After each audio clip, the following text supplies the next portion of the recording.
kirim ayat Al-Quran, kirim Al-Fatihah kepada Nabi yang mulia alaihi salatu wassalam. Ila hadratin Nabi Al-Fatihah illa ruhi fulan fulan fulan fulan fulan. Jelas ini bukan agamanya Muhammad sallallahu alaihi wasallam. Tidak pernah diamalkan oleh Nabi yang mulia alaihi salatu wassalam. Tidak pernah diamalkan oleh para sahabat ridwanullah alaihim jami'an. Man salaka tariqan yaltamisu fihi ilman sahhalallahu lahu bihi tariqan ilal jannah. Barang siapa yang berjalan untuk menuntut ilmu, Allah akan mudahkan jalan ke surga. Ada selamatan kematian atau yang kita kenal di negeri kita ini tahlilan. Hari pertama sampai hari ke-7 dan seterusnya. Jelas ini bukan dari Islam. Ini amal jahiliyah. Karena itu ijma' seluruh mazhab mengharamkan perbuatan itu. Yang sebelumnya para sahabat telah ijma' bahwa berkumpul-kumpul di tempat ahli mayit dan makan-makan di situ termasuk dari bagian meratap, dan meratap adalah dosa besar. Dan jelas ini bukan dari Islam, tapi kaum muslimin dalam keseharian mereka mengamalkannya dalam kehidupan keagamaan mereka. Apa yang menyebabkan demikian? Karena cara beragama mereka yang salah, yang harus dirubah. Bahkan sebagian dari mereka tampil sebagai mujahid yang membela bid'ah besar ini. Ini contoh pengamalan. Umumnya mereka kaum muslimin tidak atau belum tahu, dan mereka yakin ini dari Islam.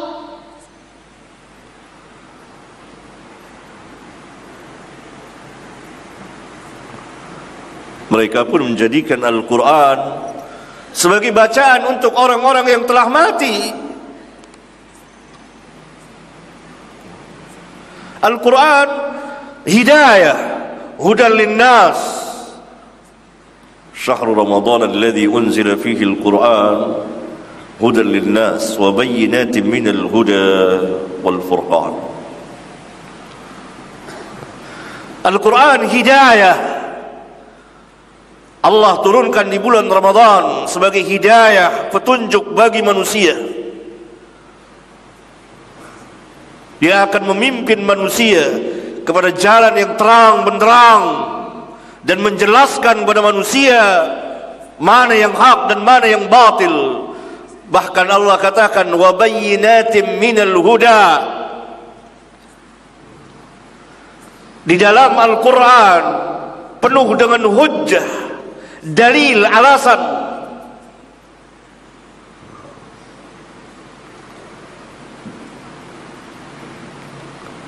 Bagaimana mungkin kita membacakan Al-Quran untuk orang-orang yang telah mati, bahkan menghatamkan Al-Quran di kubur? Al-Quran hidayah, bacaan Al-Quran untuk orang yang hidup, dibacakan kepada orang yang hidup agar mereka mengerti tentang Al-Quran, agar mereka paham tentang Al-Quran, agar masuk hidayah ke dalam mereka dengan izin Allah. Karena hanya orang-orang yang bertakwalah yang akan memanfaatkan dan mengambil hidayah Al-Quran. Dzalikal kitabu la raiba fihi hudan lil muttaqin.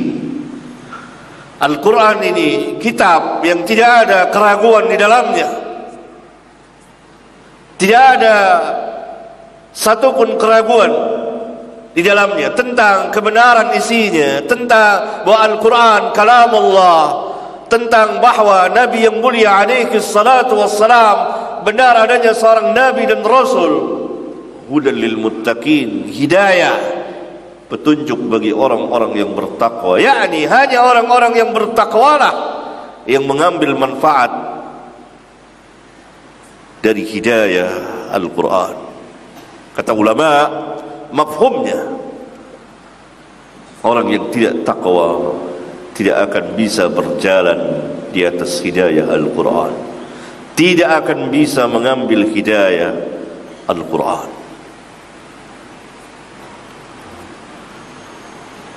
Karena itu Al-Quran bacaan untuk orang yang hidup, bukan untuk orang yang mati. Ini salah satu kelemahan dari kelemahan kaum muslimin. Mereka tidak membaca Al-Quran dan mereka tidak mentadabburkan Al-Quran. Afala yatadabbarun Al-Quran am ala qulubin aqfaluha.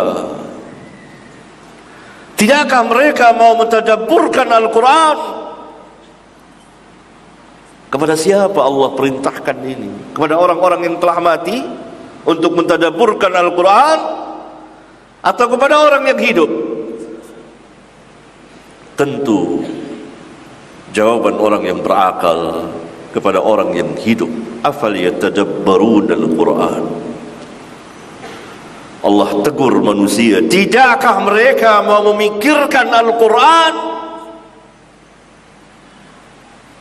Atau hati-hati mereka telah terkunci?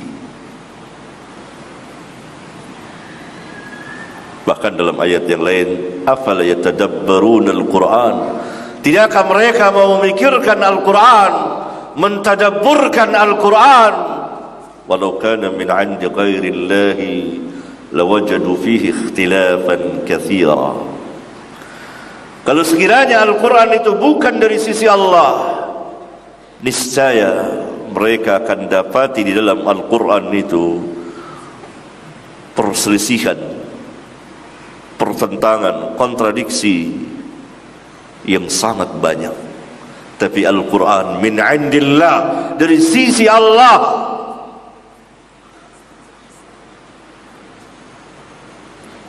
Siapa yang Allah maksudkan, Allah tunjukkan dengan firman-Nya ini? Orang yang hidup atau orang yang mati? Baik. Mereka bacakan Al-Quran, mereka kirim pahala kepada, kirim ayat Al-Quran, kirim Al-Fatihah kepada Nabi yang mulia alaihi salatu wassalam. Ila hadratin Nabi Al-Fatihah ila ruhi fulan fulan fulan fulan fulan. Jelas ini bukan agamanya Muhammad sallallahu alaihi wasallam. Tidak pernah diamalkan oleh Nabi yang mulia alaihi salatu wassalam. Tidak pernah diamalkan oleh para sahabat ridwanullah alaihim jami'an. Dan ini pengamalan yang begitu banyak diamalkan oleh kaum muslimin, bahkan mendarah daging. Nah, ini pentingnya kita berbicara manhaj para sahabat.